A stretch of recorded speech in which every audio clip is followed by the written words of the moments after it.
You know, there are American heroes who don't like this idea.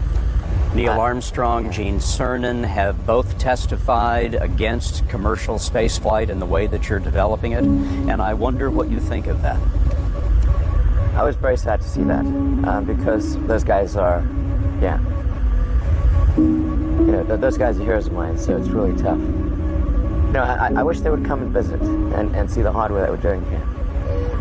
And I think that would change their mind.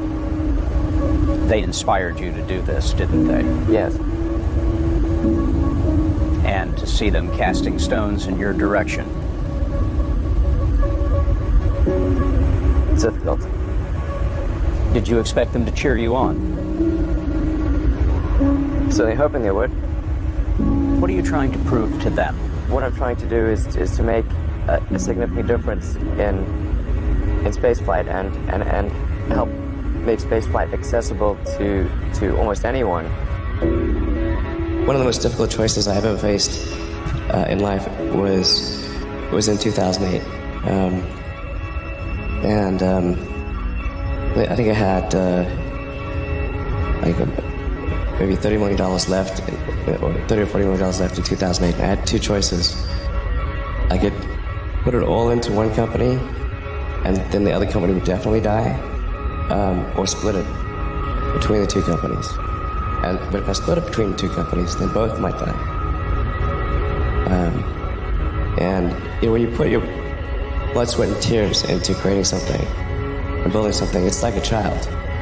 And so it's like, which one am I going to let one starve to death? I couldn't bring myself to do it, so I split the money between the two.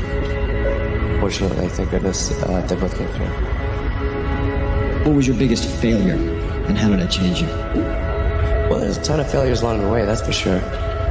Like, so as I said, for SpaceX, the first 3 launches failed.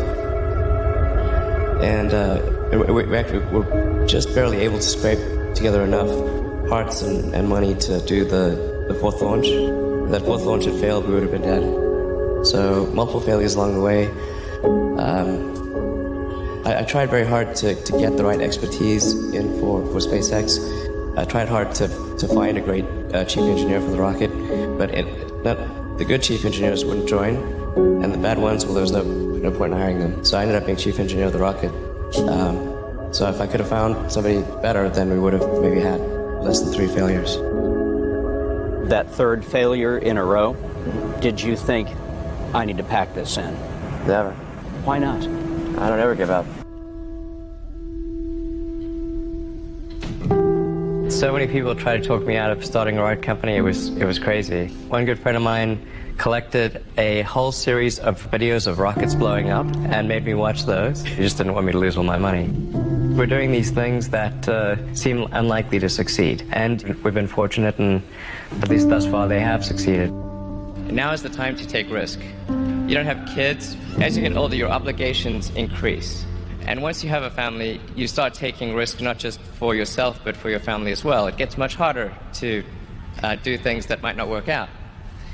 So now is the time to do that before you have those obligations. So I would encourage you to take risks now. Do something bold. You won't regret it. How did you figure you were going to start a car company and be successful at it? Well, I didn't really think Tesla would be successful. I thought we would most likely fail.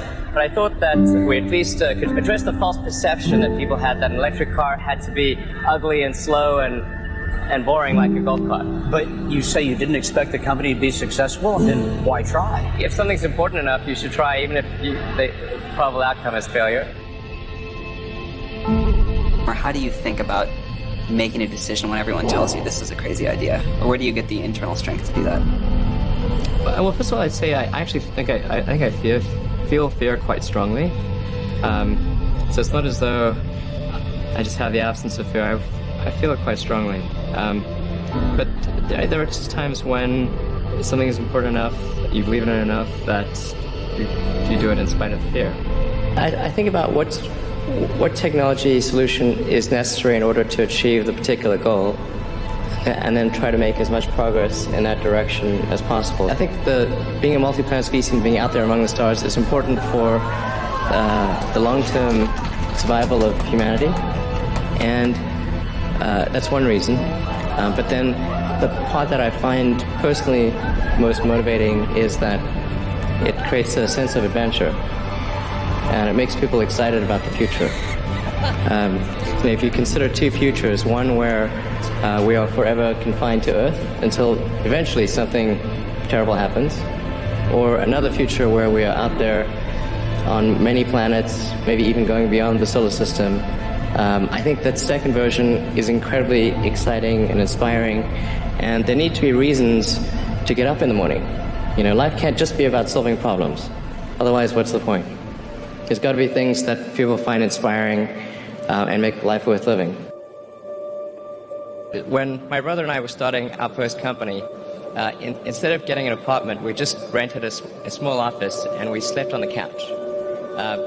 And we showered at the YMCA, and we're so hot up we had one computer, so the website was up during the day, and I was coding at night, 7 days a week, all the time. And I sort of briefly had a girlfriend in that period, and in order to be with me, she had to sleep in the office. So work hard, every waking hour. That's the thing I would say, particularly if you're starting a company. Whatever area that you get into, given that even if you're the best, there's always a chance of failure. So I think it's important that you really like whatever you're doing. If you don't like it, life is too short. If you like what you're doing, you think about it even when you're not working. I mean, it's something that your mind is drawn to. And if you don't like it, you just really can't make it work, I think.